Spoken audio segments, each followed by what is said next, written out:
Panoorin nyo to mga paps, ano, sa mga nagbabalak dyan mag-apply kay Angkas, ano. Ito mga paps, panoorin nyo to, isang halimbawa na lang to si Paps, sa tingin ko dito kay Paps, nag-apply siya nang wala siyang idea about dito sa format nitong ano, driving skills na to.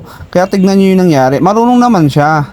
Marunong naman siya sa base sa napanood natin dito. Panoorin niyo to Tignan niyo. Kayang-kaya naman niya yung mga pina, kahit sabi mo yung tignan niyo yung motor niya, manual yan manual. Tignan niyo, tinuturuan siya rito nung angkas niya. Buti na lang tinuturuan siya. Pero kasi siya parang wala siyang mismong idea kung paano niya gawin talaga yung ano, yung format nito. Baligtad pa ikot nito ni Paps.